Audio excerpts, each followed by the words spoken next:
नमस्ते दोस्तों, ये आपका पंजाब पुलिस कांस्टेबल 2024 में जो वैकेंसी आई है, जिसका अभी फॉर्म भरना बाकी है, मतलब अभी फॉर्म ओपन नहीं हुआ है।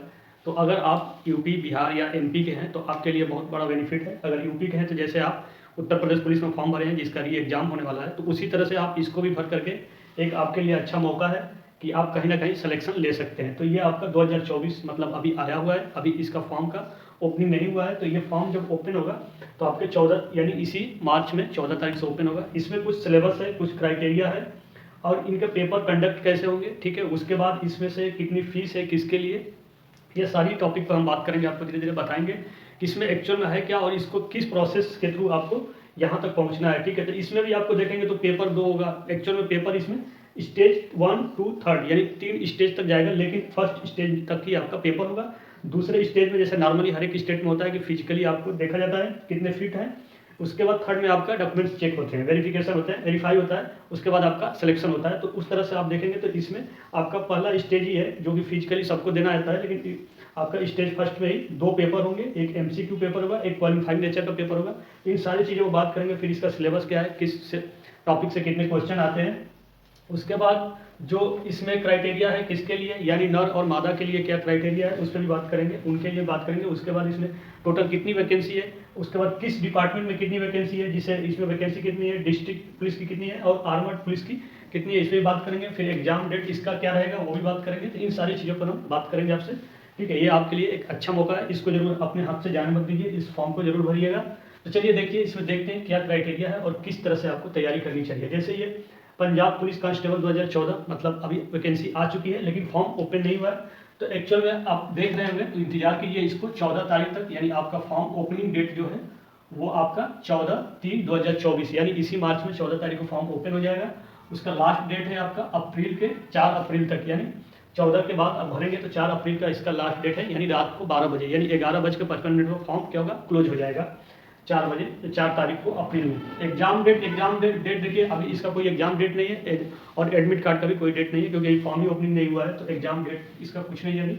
उसके बाद एज क्राइटेरिया में देखेंगे आप, इसमें मिनिमम एज आपका जो है 18 साल है, ठीक है, और मैक्सिमम एज आपका 28 यानी 28 साल है। अगर 18 साल से एक दिन भी कम है तो भी आप फॉर्म नहीं भर सकते हैं, और 28 साल से अगर आप एक दिन भी अधिक हैं तो भी फॉर्म नहीं भर सकते हैं। लेकिन इसमें एज रिलैक्सेशन भी है, ठीक है। अगर आप किस कैटेगरी में आते हैं, जैसे इसमें दिया है जनरल, ईडब्ल्यूएस, एससी, एसटी, ठीक है। ओबीसी का इसमें नहीं दिया है, शायद पंजाब में ओबीसी वाले नहीं होते हैं, ठीक है।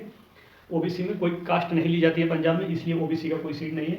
मुझे उतनी जानकारी नहीं है, अगर आपको जानकारी होगा तो कमेंट बॉक्स में कमेंट कीजिएगा जरूर, ठीक। तो उसमें देखिए एज रिलैक्सेशन में भी आपको मिलेगा, अगर उस क्रेडिट आते होंगे एससी, एसटी, ईडब्ल्यूएस में, तो जो भी हो 3 साल 5 साल का ऐसा मिलता होगा आपको। तो मिनिमम आपका 28 हो गया और एक मैक्सिमम, मिनिमम आपका 18, मैक्सिमम आपका 28 हो गया, ठीक। उसके बाद देखिए इसमें वैकेंसी में आपका टोटल वैकेंसी अगर देखा जाए तो टोटल वैकेंसी में आपका जो है, ये टोटल वैकेंसी आपके पास 1746 है, ठीक है, 1746 है। उसके बाद डिस्ट्रिक्ट पुलिस में आपकी जो वैकेंसी है उसमें 970 है, और उसके बाद आर्मर्ड पुलिस में आपकी जो वैकेंसी है वो 776 है, ठीक है। इन दोनों को जोड़ देंगे तो आपको 1746 वैकेंसी आ जाएगी। मतलब दोनों में ठीक ठाक वैकेंसी है, डिस्ट्रिक्ट पुलिस में भी और आर्मर्ड पुलिस में भी आपकी वैकेंसी बहुत अच्छी है, ठीक। उसके बाद इसमें कुछ क्राइटेरिया, उसके बाद देखेंगे क्वालिफिकेशन। ये फीस देखिए, तो फीस में अगर आप देखेंगे तो एप्लीकेशन फी जो है वो जनरल के लिए 1150 रुपया है, ईडब्ल्यूएस के लिए 650 और एससी एसटी 650, यानी ईडब्ल्यूएस और एससी एसटी के जो हमारे लोग हैं उनके लिए 650 है, और जो जनरल के भाई बंधु हैं उनके लिए आपका 1150 है। और ये दोनों जो है नर और मादा दोनों के लिए है, ठीक है। इसमें किसी के लिए नहीं है, जो नर मादा है उन दोनों का फीस सेम ही है, ठीक है। उसके बाद आइए क्वालिफिकेशन। तो क्वालिफिकेशन में भी आपका 10+2 होना चाहिए, ठीक है। नर और मादा दोनों के लिए होना चाहिए, किसी दोनों में से किसी के अलग नहीं है, दोनों का सेम है, ठीक है। उसके बाद अगर आप आगे चेक करेंगे तो लंबाई, जैसे इसमें फिजिकल के कुछ क्राइटेरिया दिया है, अगर इतने आप कर पाते हैं तो जरूर इसको भरिएगा। अगर आपसे नहीं हो पाएगा तो इस फॉर्म को मत भरिएगा, जिसमें आपको देखिए अगर लंबाई में देखेंगे तो नर का अगर नर है तो उसके लिए लंबाई है 5 फीट 7 इंच, उसकी जो है लंबाई 5 फीट, नर का 5 फीट 7 इंच होना चाहिए। मादा के लिए है 5 फीट 2 इंच, ठीक है। तो उसके बाद दौड़ में देखिए, तो दौड़ में अगर नर है तो उसके लिए 1600 मीटर है, यानी 6 मिनट 30 सेकेंड के लिए। अगर मादा है तो उसके लिए आपका 800 मीटर है, 4 मिनट 30 सेकेंड के लिए, ठीक है। तो मतलब ये है कि नर है तो वो 1600 मीटर कितने मिनट में दौड़ सकता है, यानी 6 मिनट 30 सेकेंड में उसको पूरा क्लियर करना पड़ेगा 1600 मीटर। अगर मादा है तो उसको 800 मीटर जो है वो 4 मिनट 30 सेकंड में दौड़ना पड़ेगा। उसी तरह से इसमें लंबी कूद में है, तो लंबी कूद अगर नर है तो उसके लिए लंबी कूद होगी 3 मीटर, यानी 3.80 मीटर वो उसकी लंबी कूद होनी चाहिए। वही अगर मादा है तो मादा के लिए लंबी कूद जो है 3 मीटर है, ठीक है। इसका क्राइटेरिया है कि अगर इतने मादा अगर 3 मीटर दौड़ती है तो वो क्वालिफाई है, अगर नर है तो वो लंबी कूद में नर है तो वो 3.80 मीटर कूद पाता है तो उसके लिए क्वालिफाई है। उसी तरह से इसमें ऊंची कूद में अगर नर है तो उसके लिए 1.10 मीटर ऊंची कूद है, अगर मादा है तो उसके लिए 0.95 मीटर है, ठीक। उसके बाद अगर हम सिलेबस की बात करें तो सिलेबस में देखिए इसमें जीए और सीए यानी जनरल अवेयरनेस और करंट अफेयर के लिए इसमें 35 क्वेश्चन आपके हैं, ठीक। तो इसमें तो आपको टेंशन लेने की जरूरत नहीं है, मैं आपको पढ़ाता हूँ। ये आपको ऑनलाइन आकर के नहीं पढ़ाऊंगा, लेकिन जो है मेरे आपके पीडीएफ मिलते रहेंगे उसके थ्रू। मैथ में आपके 20 क्वेश्चन, रीजनिंग में आपके 20 क्वेश्चन, ठीक है। और इंग्लिश में आपके 10 क्वेश्चन, कंप्यूटर में 5 क्वेश्चन है। एक छूट गया जिसमें पंजाबी लैंग्वेज इसमें है, ठीक है। पंजाबी लैंग्वेज आपका 10 क्वेश्चन आता है, ठीक। तो इसका अगर आपको पंजाबी लैंग्वेज 10 क्वेश्चन छोड़ भी देंगे तो उससे कोई दिक्कत नहीं है, आपको कम से कम 90 क्वेश्चन आपके हाथ में है तो उससे कोई फर्क नहीं पड़ेगा, ठीक है। उसके बाद सिलेक्शन प्रोसेस में जैसे आपको बताया कि इसमें 3 स्टेज है। 3 स्टेज में से आपका फर्स्ट स्टेज जो है वो सीबीटी टेस्ट है, सेकेंड में आपका फिजिकल है और थर्ड में आपका डॉक्यूमेंट्स वेरिफिकेशन है। तो इसमें क्या करेंगे, फर्स्ट स्टेज में इसमें पहला जो पेपर होगा इसी फर्स्ट स्टेज में ही 2 पेपर होंगे, यानी उसी टाइम आपको 2 पेपर मिलेगा देखने को।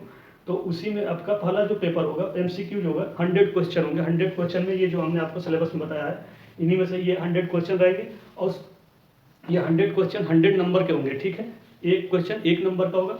उसके बाद इसी में दूसरा जो पेपर होगा वो क्वालिफाइंग पेपर होगा, यानी 50 क्वेश्चन जो है आपके पंजाबी भाषा के होंगे, जिसमें से आपको 25 क्वेश्चन सही करने पड़ेंगे, यानी 50-50% आपका चांसेस यहाँ पर बनता हुआ है। तो अगर आप नहीं किसी भी स्टेट का है तो इस भर दीजिएगा, इससे कोई दिक्कत नहीं है आपको, ठीक है। अच्छा मौका है आपके लिए, अच्छा चांस है।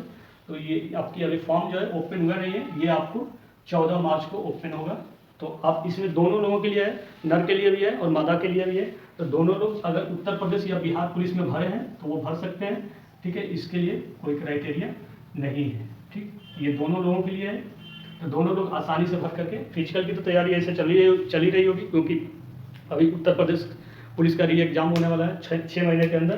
तो उसका और आपका जो है रिटेन का भी एग्जाम की तैयारी चल रही होगी, तो उसके लिए आपका ये बेनिफिशियल है कि इसको भर दीजिए। उसी के साथ साथ और भी बहुत सारी वैकेंसी आई है फोर्स में, तो उसको भी हम लेके आएंगे, आपको बताएंगे कि उसमें क्या क्राइटेरिया है, ठीक है। तो बस इतना ही, इसमें बहुत ज़्यादा कुछ करने की जरूरत नहीं है आपका, जिससे कि बहुत ज़्यादा टाइम जाया जाए। टाइम को बहुत ज़्यादा इंपॉर्टेंट है अपना। तो बस इस चीज़ को, इस क्राइटेरिया को देख लीजिए और फॉर्म जब भी ओपन होगा 14 तारीख को उसको भर दीजिएगा। बहुत बहुत धन्यवाद, थैंक यू।